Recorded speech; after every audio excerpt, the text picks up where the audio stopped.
મિત્રો, વર્ષ 2025નું પહેલું સૂર્યગ્રહણ તારીખ 29 માર્ચ 2025 શનિવારના રોજ છે.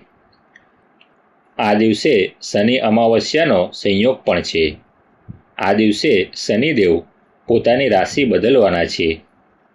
આજના આ વિડીયોમાં આપણે આ સૂર્યગ્રહણ ભારતમાં દેખાશે કે નહીં એ જાણીશું, અને સાથે સાથે સૂર્યગ્રહણ સાથે જોડાયેલી બીજી કેટલીક અગત્યની માહિતી પણ મેળવીશું. તો આ વિડીયોને અંત સુધી જરૂર જોજો. જણાવી દઈએ કે વર્ષ 2025નું પહેલું સૂર્યગ્રહણ 29 માર્ચે ફાગણ વદ અમાસના રોજ બપોરે 2:20 સાંજે 6:16 સુધી થશે. આ ખંડગ્રાસ સૂર્યગ્રહણ હશે. જો કે આ ગ્રહણ ભારતમાં દેખાશે નહીં. આ ગ્રહણ યુરોપ, ઉત્તર પશ્ચિમ આફ્રિકા, ઉત્તર રશિયામાં દેખાશે. આ સૂર્યગ્રહણ આપણા ભારત દેશમાં દેખાશે નહીં. તેથી તેનો સૂતકકાળ માન્ય રહેશે નહીં અને તેની પૂજા પર કોઈ અસર થશે નહીં. મંદિરના દરવાજા બંધ થશે નહીં અને 30 માર્ચથી શરૂ થતી નવરાત્રિ પૂજાને પણ તેની કોઈ અસર થશે નહીં. આ ગ્રહણ ભારતમાં દેખાશે નહીં, તેથી તેનો સૂતકકાળ અહીં અસરકારક રહેશે નહીં. આનો સીધો અર્થ એ છે કે આ ગ્રહણનો ભારત પર કોઈ આધ્યાત્મિક, ધાર્મિક કે સૂતક પ્રભાવ પડશે નહીં. આ સમયગાળા દરમિયાન ભારતના લોકોની દિનચર્યા પહેલાંની જેમ સામાન્ય રહેશે. શાસ્ત્રો અનુસાર ગ્રહણની અસર ફક્ત તે વિસ્તારોમાં જ અનુભવાય છે જ્યાં તે જોઈ શકાય છે.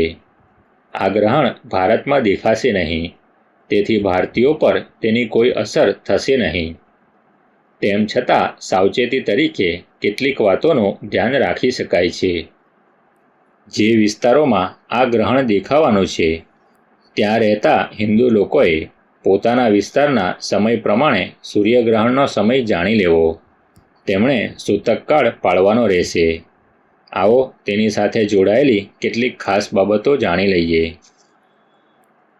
મિત્રો, જણાવી દઈએ કે આપણા ધાર્મિક શાસ્ત્રોમાં કહેવામાં આવ્યું છે કે સૂર્યગ્રહણ દરમિયાન કંઈ પણ ખાવું જોઈએ નહીં.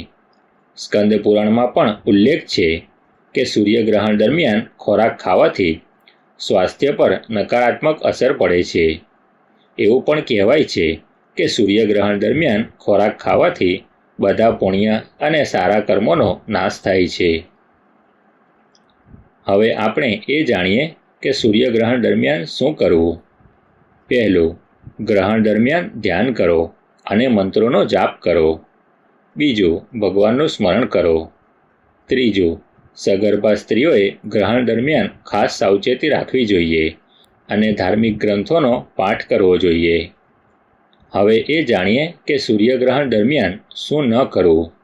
પહેલું, નરી આંખે સૂર્યગ્રહણ ન જુઓ. બીજું, ગ્રહણ દરમિયાન ખોરાક ન ખાઓ.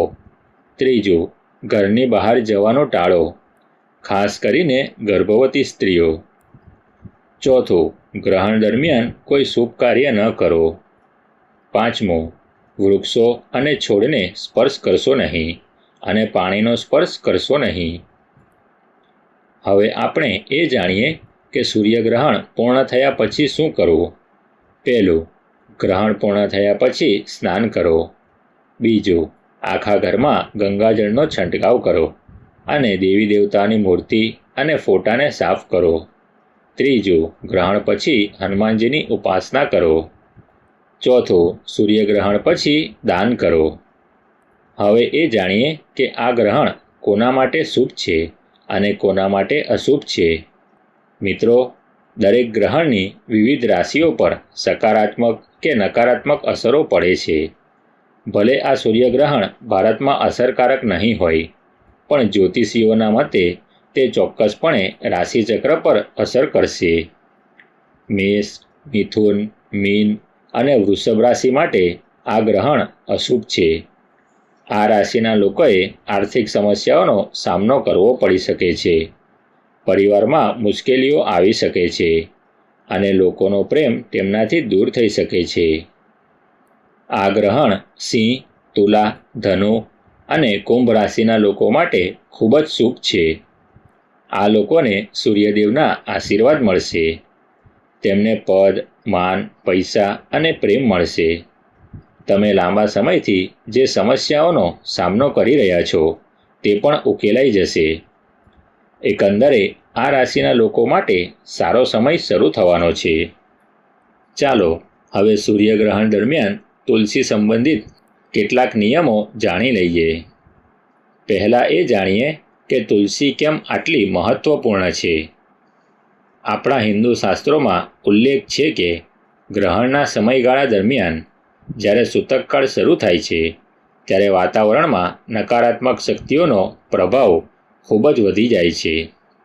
તેના પ્રભાવથી કેટલીક વસ્તુઓ અશુદ્ધ થઈ જાય છે.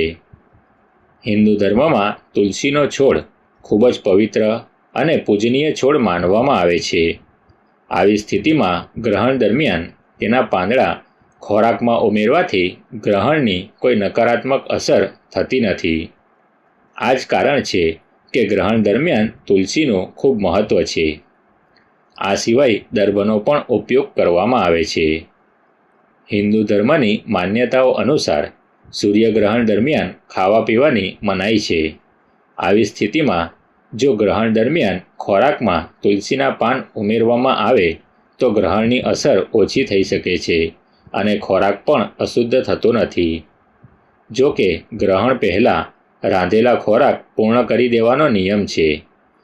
એ સિવાયની ખાવાની વસ્તુઓ જેવી કે અનાજ, કઠોળ, દૂધ, દહીં, છાશ કે અન્ય વસ્તુઓ જે રાંધવાની બાકી હોય તેમાં દર્ભ કે તુલસી મૂકવામાં આવે છે, જેથી ગ્રહણ પૂરું થયા પછી આ ખોરાક ખાઈ શકાય.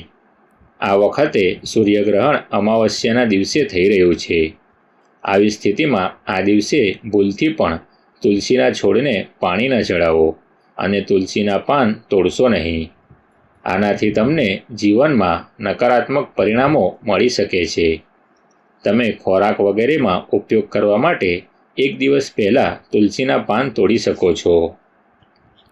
નોંધ: આ માહિતી સામાન્ય માન્યતાઓ અને જાણકારીઓ પર આધારિત છે. અમે તેની પુષ્ટિ કરતા નથી.